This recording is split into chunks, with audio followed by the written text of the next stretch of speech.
What's up, guys? Welcome back to It's Me Tinx Live, exclusively on Radio Andy, Channel 102. As always, this is our weekly time to talk to each other with a live Ask Me Anything. I want to talk to all of you right now, so call me. It's 844-305-ANDY. That's 844-305-2639. Good morning, everybody. Happy Wednesday. How are we all doing? I am coming to you live from New York. Before I get into it, so excited to hang with you guys in New York. Those of you who are coming to the Peacock Bridget Jones event. We filled up so fast, but not to worry, guys. This year, we are going to have so many chances to hang in person. I feel like I fell off a little bit last year. I was like, oh, I want to do a lot of stuff with you guys, and then I didn't get around to organizing it throughout the year. This year, I am refusing to use momentum, so look out for almost monthly, it's looking like chances to hang. I want to make it casual. I don't want to make it some big thing every time. Like, let's just hang out, walks, live pods. It's the best, and it honestly makes me feel alive to hang with you guys. So keep your ears peeled. Is that it? Eyes peeled? Ears open. Okay, great. So how's everyone's morning? I'm not going to lie to you. It was one of those mornings. Woke up, just like immediately stubbed my toe. There was no hot water again. I'm kind of like a Karen in my building, honestly, like the way that I text them. Like, but honestly, it's a fair Karen because there's always something wrong. And I was like, I need hot water to take a shower. Also, the water pressure is so bad. So I've been like going to my parents to shower. It's a whole thing. Anyway, I also got one of those Jolie head shower heads, and I feel people love those. They, you basically reinstall the shower head and it like filters it, and it's supposed to help the water pressure. So that's going to be my fix for that. Then I decided that I wanted to go try a new coffee shop. Now, take what I'm about to say with a grain of salt, okay? Take everything I say with a grain of salt, honestly, but I have decided I want my little project for the winter season is to try as many small little independent coffee shops that I can in New York tri-state area. Here's why. I genuinely believe / fear that everything will be owned by 3 companies or maybe 4 in America in the next 4 years. But until then, I would like to do my part. Now, I say take it with a grain of salt because I support all those big corporations too, and I don't want to be hypocritical. But since I drink coffee every day, I pretty much at the point where I buy it out every day. I do want to try all the good independent ones and support them. So if you have a favorite one, tell me. Yesterday I was in Brooklyn Heights, and I got so many good recs. I went to Poppy. It was so cute. It was great, and the coffee was great. Today I went to this place, Manjul, because I saw it on TikTok, and it's very beautiful inside. It's very quiet. It's the type of coffee shop where you go in and you immediately feel like you're doing something wrong. You know those stores because, they're quiet and everybody in there is very beautiful and, moves very gracefully. I walk in. My coat today is huge. It's like a big teddy coat. It makes me look like, I'm like a bull in a china shop. Immediately I'm like filming and my TikTok is going loud and my phone is clattering because of the big case, and I drop my sunglasses, and it's just like I'm making a scene immediately. I felt very out of place. But would I recommend going there? I only had one coffee. I would recommend going if you want to take a cute Insta story because it's beautiful. But it was a bit, how Peg and I drink cup of vodka? The cappuccino was a bit cup of milk. And that happens sometimes when you order like a latte or a cappuccino. If you drink any of those drinks, you kind of know what I mean. I like the milk. I'm a big whole milk girly, but I need a little coffee. Like, I literally felt like I was a 5-year-old on the subway because I was drinking like a warm cup of milk. And when moms take their kids to like Starbucks or whatever, they get them little warm cup of milk, which is very cute. But that's how I felt. I was like, there's 0 caffeine in here. Like, where is the coffee taste? I need the coffee taste. So send me good recs for coffee places. And thank you to everyone who has asked me about my allergic reaction. Guys, I've spent 4 days in hiding. Not really, but like with big sunglasses on and not putting my face on Insta or TikTok because I just like, whatever. I don't even want to say what it was because it's just like, it's a mixture of this new cocktail I was trying to fix something and Hashimoto's. If you're a Hashimoto's girl, you know that the slightest thing can set us off. And then all of a sudden your hands are huge, your feet are huge. My face, I look like Kris Jenner in that episode where she has the big fat lip. And I didn't actually mind the lips. I was like, wait, this is like kind of a slay. I get why people get like get really, really big lips because it's like kind of sexy.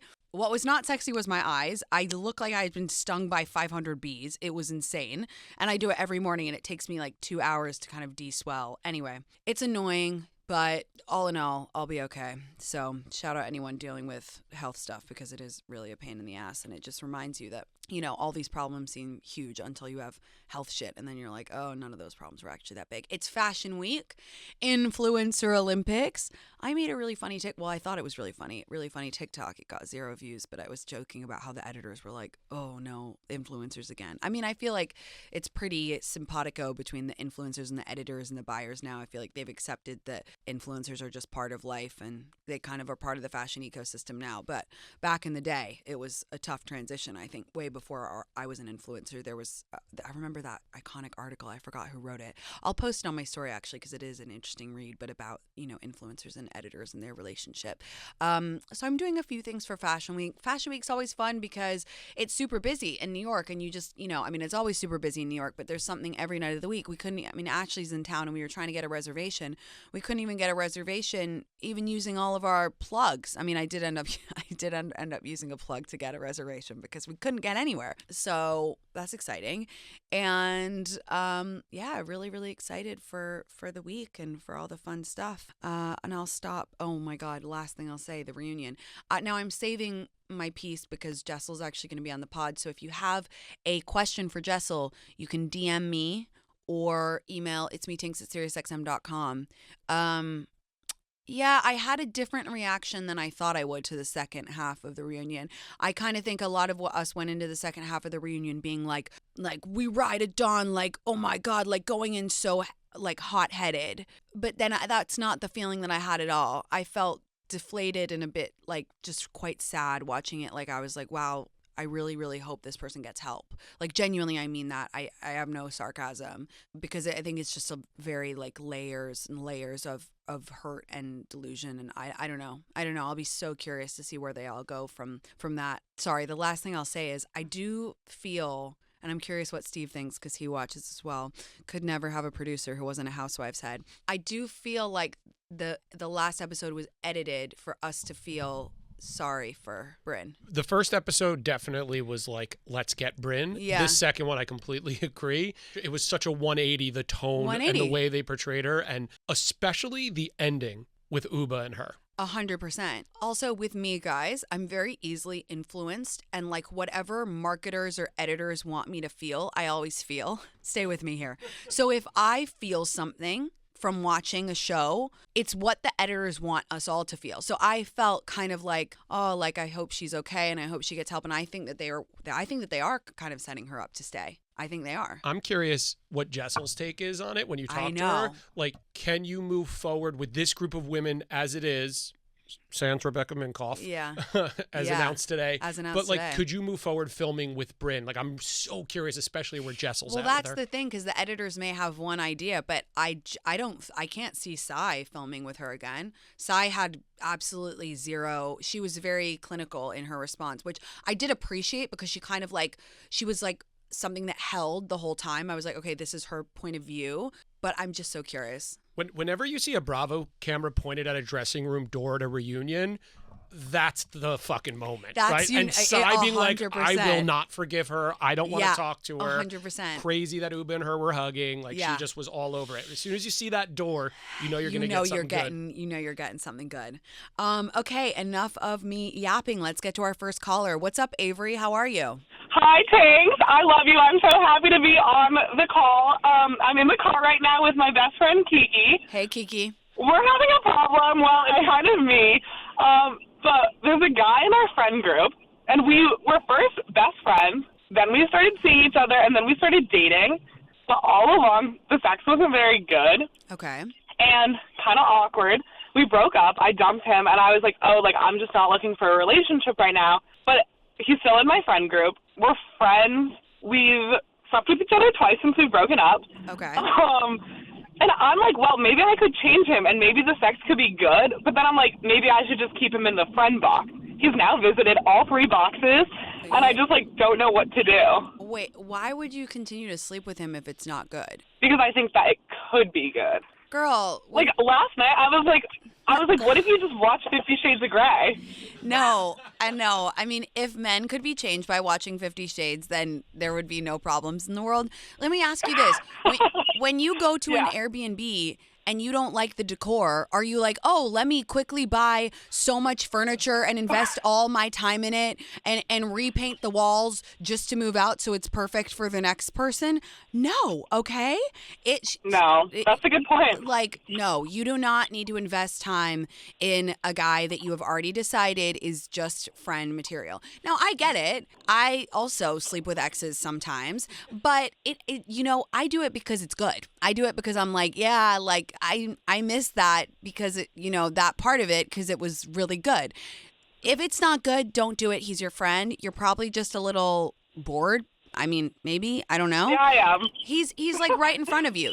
He's in your friend group. It's easy. You're like, okay, like, by the way, I love that you're thinking like that because it's good, and it's like, I'm all for casual, safe sex. You know that. But find someone new. Find someone new, because you never know. He might get a little hurt or butt hurt if you continue, and then he might think something, that's yada, what I'm yada, thinking. yada.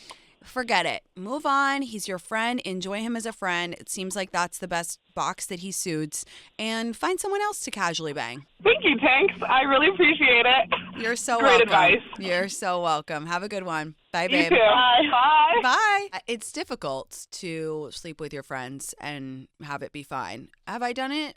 Many times. But, I think it's best to keep boys in their place that they want to be in their place. You know what I mean?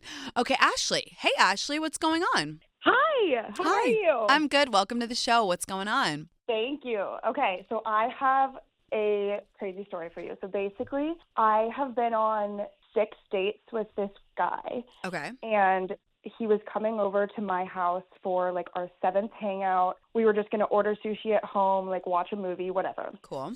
Within 5 minutes of him walking into my apartment, he is just on his phone, like phone zone for... Ooh, not attractive. And it starts going, yeah, right? And it starts happening for like 10 minutes, 15 minutes, 20 minutes. And I'm thinking, I'm like internally like, what the hell is going on? Like, and I say to him, I'm like, are you just going to be on your phone the whole time? And 30 seconds go by and he goes, wait, what'd you say? No way. Yeah. No and I go, way. Yeah. And I go, I'm actually this close to kicking you out right now. And he goes, seriously? And I was like, yeah, this is so rude. This is so disrespectful. Rude. Like, I am not into this at all. And he was like, really? Like, I think I deserve another chance. And I was like, he was like, can we just start over? And I was like, we can start over another night. Good and for you. he was like, really? Like, seriously? And I was like, yeah, seriously. Like, I expect more. And he was like, what do you expect? And I was like, I expect you to not be on your phone. Like, you don't know me well enough to be doing this. No, like, that's insane. It was insane. So basically, he leaves. I kick him out.